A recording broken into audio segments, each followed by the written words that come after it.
Hello, and welcome to the Law School Playbook. Today's topic is creating and using attack outlines for law school exams.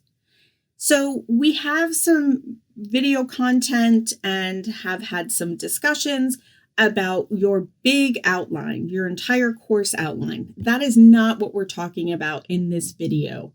Instead, we are talking about a shorter supplemental version of your outline, of your bigger outline, called an attack outline. And that's what we'll be covering in this short video today. So what is an attack outline? It contains really only essential material for the exam, no extras. It's a shortened outline to review, synthesize, and master your course materials. So think of it as like 1 to 2 pages max. You don't want a 30, 40, 50 page full outline and a 20-page attack outline. That will not serve you. You really want to limit what you include in your attack outline, realizing it's not going to take the place of your fuller outline. It's a simplified version of that full outline. So it's prepared toward the end of the semester when you have, all, if not the majority of the course material. And it's most often typed, but you can be creative. There is not one right way to do this. And most often, it's used to self-test your longer outline to be sure that you are mastering that material in the way that you need to.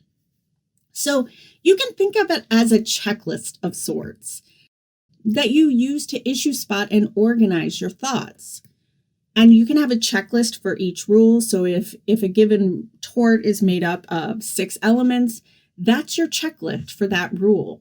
In that way, it very much mirrors the IRAC structure or whatever organizational paradigm you're using, whether that's IRAC, CRAC, CREAC, all very similar.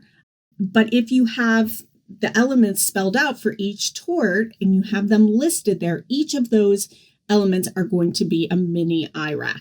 So it mirrors that structure, which helps you stay organized for exams. Code and statute classes, or classes where there's multiple elements to the rule, really lend themselves to a checklist format. And there's even supplements that organize themselves in this format as well. So if that's something that works for you, you can kind of seek out those supplements.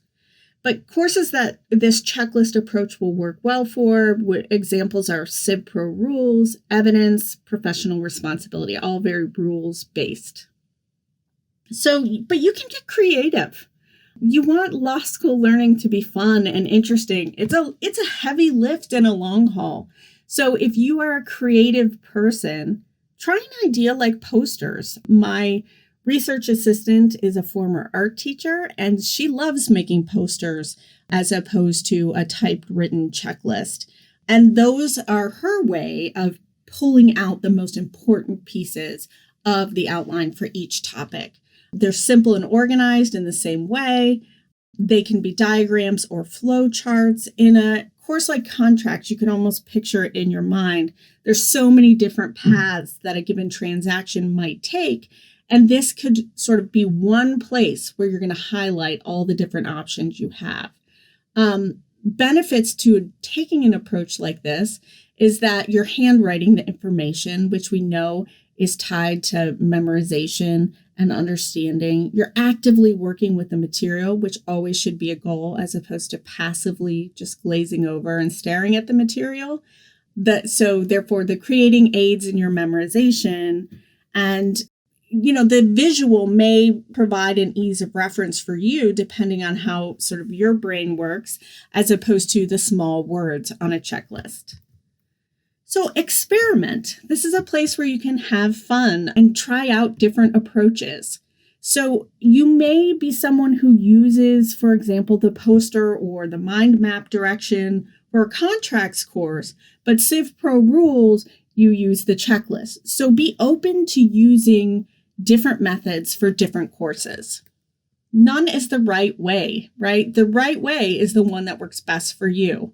So don't fall into the compare and despair game. You have to just do you. Figure out what works well for you and stick with it, right? And try it over time, experiment, find your comfort zone, find what helps you excel. But just know that I'll always be here for you along the way, providing tips and helping you do the best you can. So as always, just try to do your best and I'll be rooting for you.